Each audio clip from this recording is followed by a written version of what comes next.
हरे कृष्ण।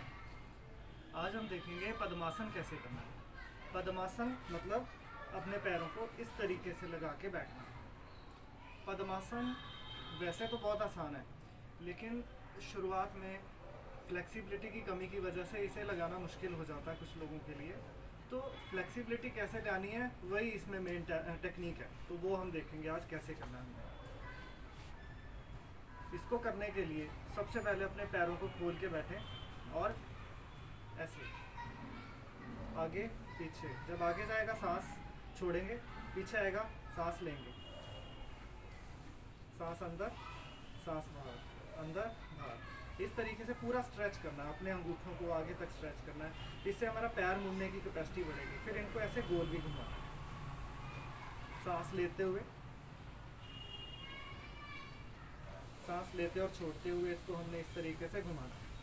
10-15 बार एक तरफ, 10-15 बार दूसरी तरफ। उसी तरीके से इसको भी 10-15 बार ऐसे, 10-15 बार ऐसे। इस तरीके से हमारे पैरों की फ्लेक्सिबिलिटी बढ़ेगी। पैरों की फ्लेक्सिबिलिटी बढ़ गई।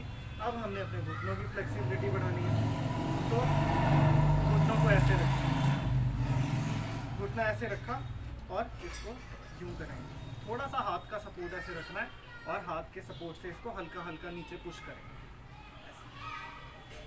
दोनों पैरों को करना है, दोनों पैरों को बारी बारी करना है। इस तरीके से क्या होगा कि हमारे घुटने की फ्लेक्सिबिलिटी बढ़ेगी, थाइस की फ्लेक्सिबिलिटी बढ़ेगी और यहाँ ये जो लोअर लेग है इसकी भी फ्लेक्सिबिलिटी हमारी बढ़ेगी। इसको यूँ थोड़ा घुमाएंगे ऐसे, एक तरफ दूसरी तरफ। दूसरा हाथ अपना यहाँ भी रख सकते हैं। अगर ये हड्डी यहाँ पे चुभे तो उसको थोड़ा एडजस्ट कर लो।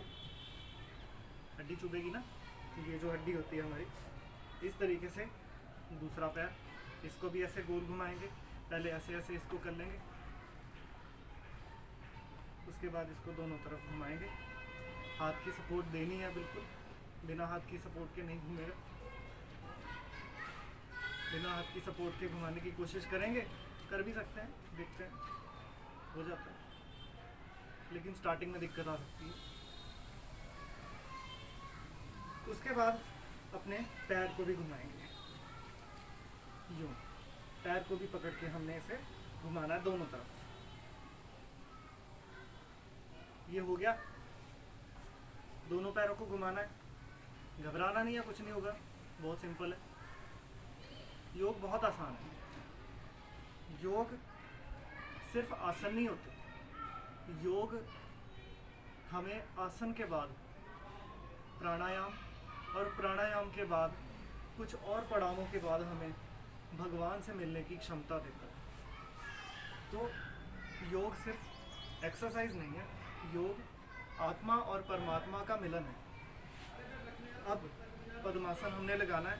पहले हम पूर्ण पद्मासन नहीं लगाएंगे, पहले अर्ध पद्मासन लगाएंगे। सिर्फ एक पैर ऊपर रखें, इसको रख के बैठें। अगर पहले नहीं होता तो थोड़े दिन ऐसे ही लगा के बैठें ज्ञान मुद्रा में।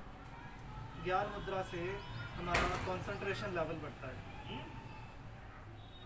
इस तरीके से बैठेंगे, पहले एक पैर से बैठ लेंगे, फिर दूसरे पैर से बैठ लेंगे। इससे दोनों पैरों की फ्लेक्सिबिलिटी बढ़ेगी।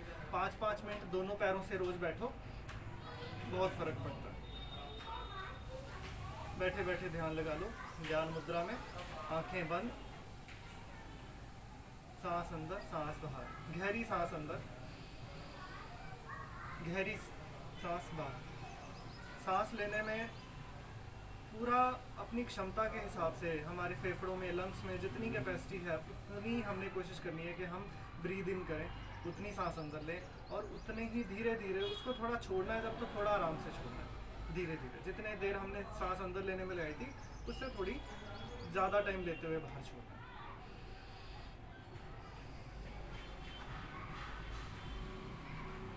ऐसे ये हमने प्रैक्टिस कर लिया।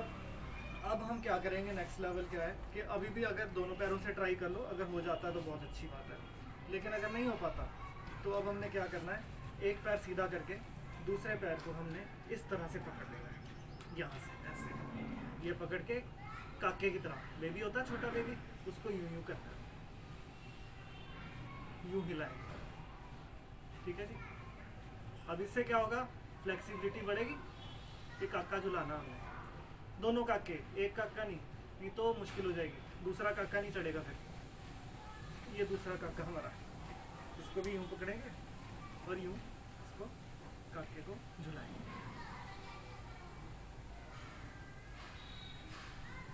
तो ये दोनों काके हमने झुलाने। अब इतना अगर हम 4-5 दिन कर लेते हैं तो 4-5 दिनों बाद डेफिनेटली हमारा पद्मासन हो जाएगा। 4-5 दिन भी मैंने बहुत ज़्यादा बता दिए। अब हम ये पद्मासन आराम से लगा सकते हैं। वैसे तो अगर कोई बंदा बिल्कुल मन से करे तो दूसरे या मैक्सिमम तीसरे दिन पद्मासन में बहुत आसानी से लग जाएगा, जिस तरीके से जो स्टेप्स मैंने बताए। अब ये लगा के कमर सीधी करके बैठना है, कमर सीधी होनी चाहिए, गर्दन भी सीधी होनी चाहिए, और 5 से 10 मिनट तक आंखें बंद करके यूं बैठ जाना है बस। अब बंदा सोचेगा ऐसे बैठने से ये कैसा आसन वो भी बैठना है तो ये ध्यान का आसन, लेकिन सिर्फ इससे ध्यान लगाने का काम नहीं करता ये, क्योंकि हम पैरों को इस तरीके से बैठ कर बांध के बैठे हैं तो हमारा यहाँ पे सर्कुलेशन कम हो जाता है। सर्कुलेशन कम होने की वजह से हमारा अपर बॉडी में सर्कुलेशन कंट्रोल में आता है, अच्छा हो जाता है। हमारा अब्डोमेन का ब्लड सर्कुलेशन बहुत अच्छा होता है, जिस वजह से हमारी डाइजेशन पावर बहुत अच्छी इंप्रूव होती है।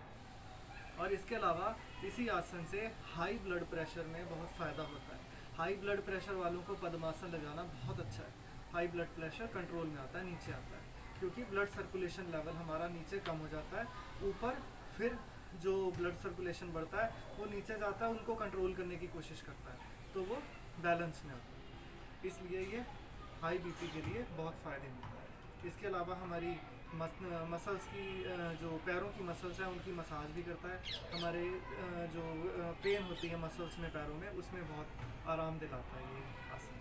कमर सीधी करके बैठने की वजह से हमारी पीठ दर्द में भी ये फ़ायदा करता है। अगर पीठ दर्द किसी को हो तो उसमें बहुत फ़ायदा मिलता है। और उसके अलावा इसके नेक्स्ट लेवल के जो आसन है उनको करने के लिए भी पद्मासन पहले ये लगाना हमारे लिए बहुत ज़रूरी है। तो उसको लगाने के लिए हमें जैसे जो स्टेप्स में मैंने आपको बताया, जो बेसिक आसन छोटे छोटे बताए, वो करके इसको करें, डेफिनेटली हो जाएगा, बहुत आसान है। ठीक है जी, ज़रूर कोशिश करना। अगला वीडियो हम देखेंगे कि वज्रासन से हमें क्या क्या फ़ायदे हैं और वज्रासन में हम और कौन कौन से आसन लगा सकते हैं। हरे कृष्ण।